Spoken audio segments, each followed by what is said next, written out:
Nuestro continente fue poblado hace un aproximado de 20.000 años.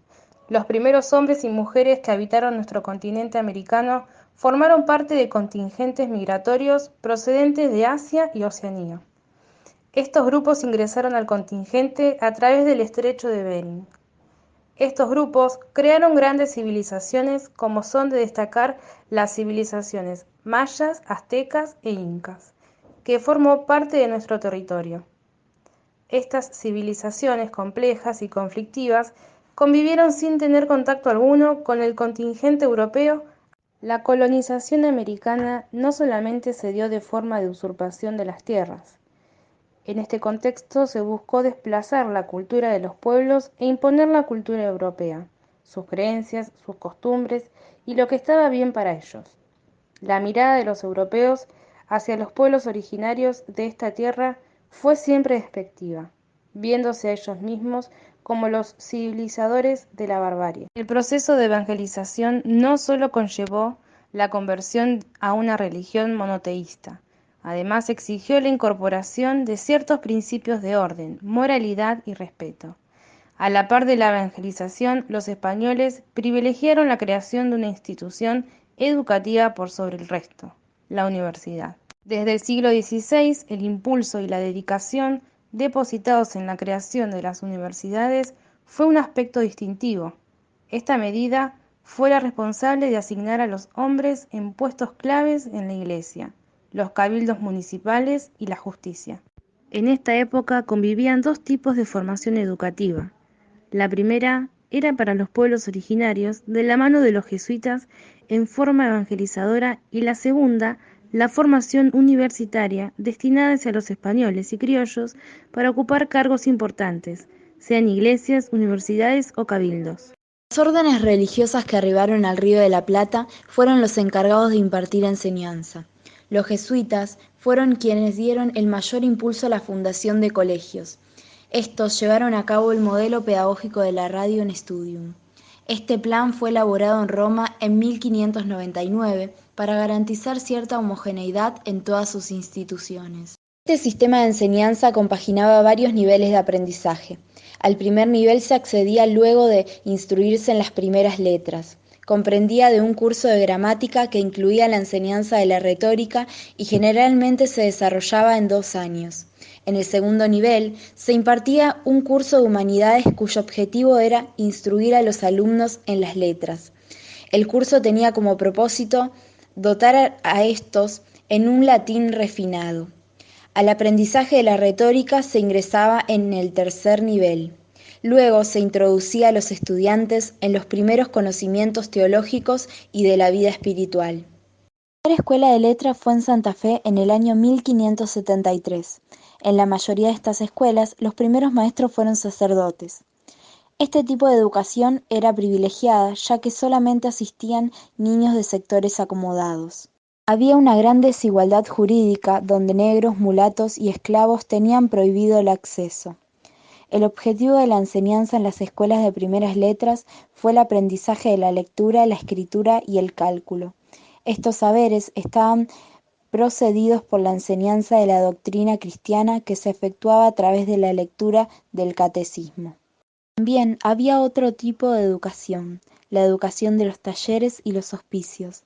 Este tipo de educación era dirigido para los niños que no habían asistido a una escuela de primeras letras. La formación de los aprendices de oficio fue otro camino posible para el tránsito hacia la vida adulta. Los artesanos tenían bajo su cuidado a niños de diversas procedencias con la finalidad de enseñarles su trabajo y transformarlos en maestros artesanos. En esta época se puede ver cómo el sujeto pedagógico se ve reflejado en una figura religiosa o en un artesano. Otro periodo que se destaca fue el periodo de la Ilustración.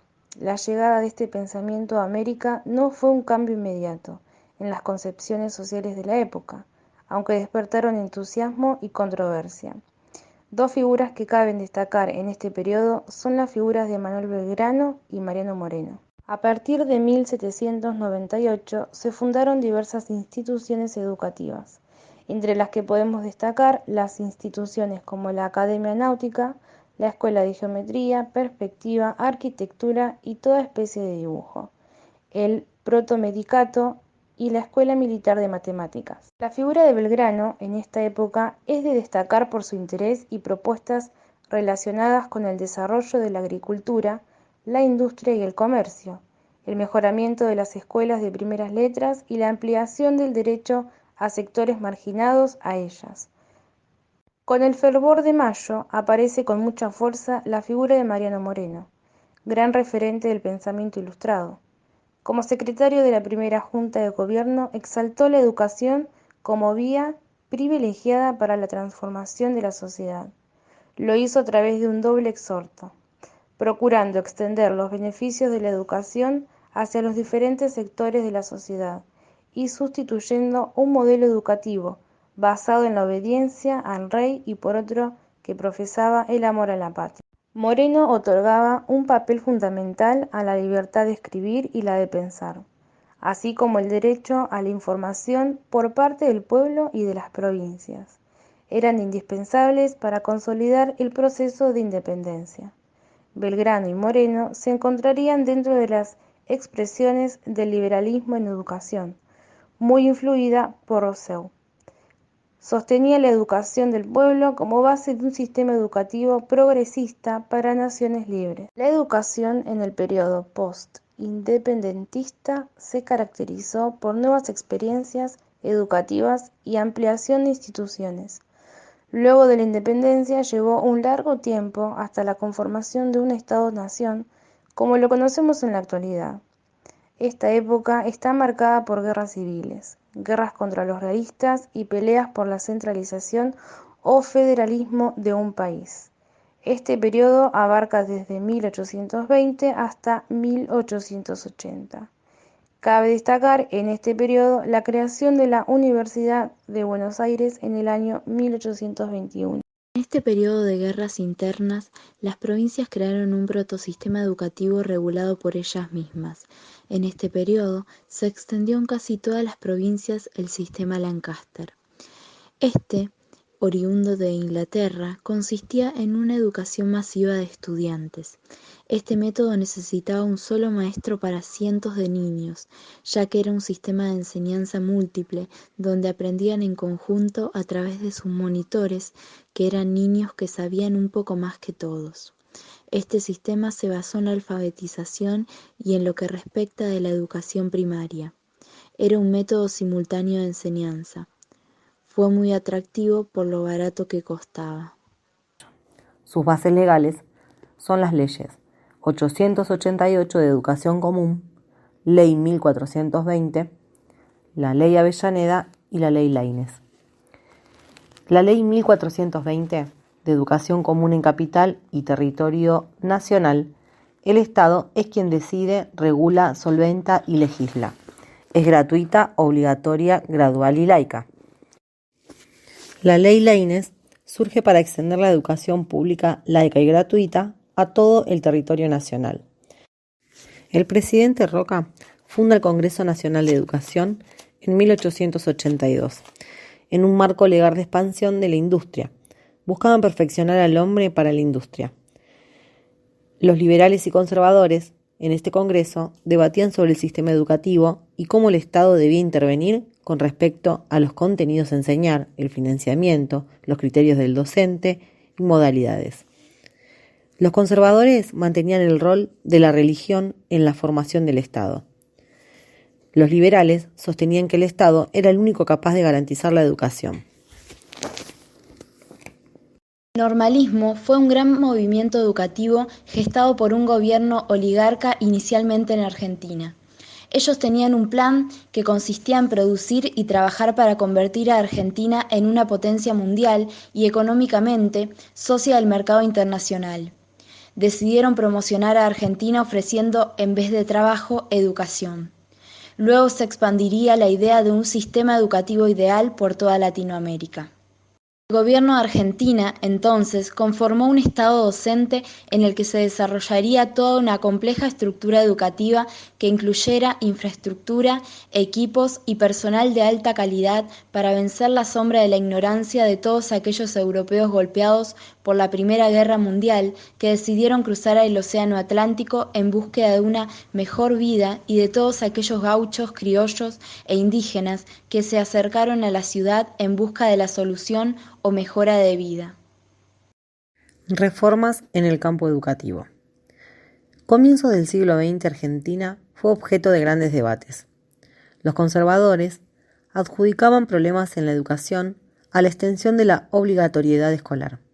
Los democráticos promovían reformas destinadas a democratizar el sistema educativo, delegando más responsabilidades a la sociedad civil.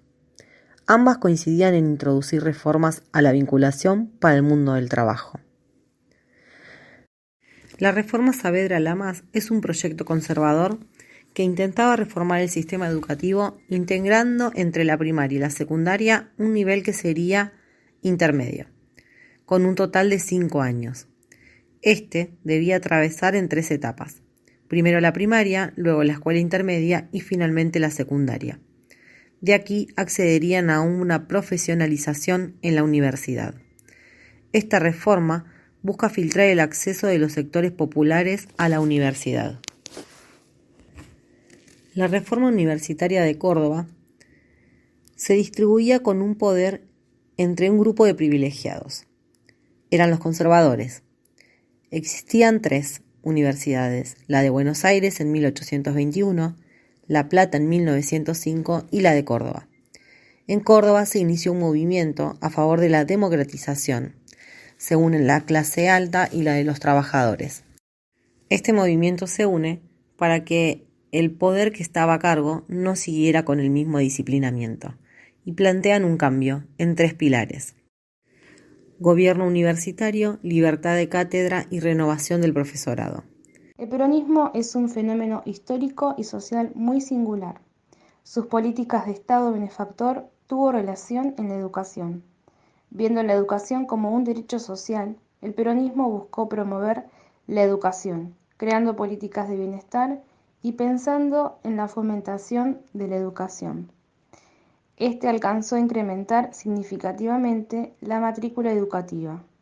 En este periodo se destaca la creación de las escuelas técnicas, el sistema educativo no formal de escuelas fábricas y la creación de la Universidad Obrera Nacional, que posteriormente se conocería como Universidad Técnica Nacional. En este periodo se veía al sujeto educativo como una persona de derechos, valoración de la infancia y cambio pedagógico en función de crear una pedagogía más íntegra.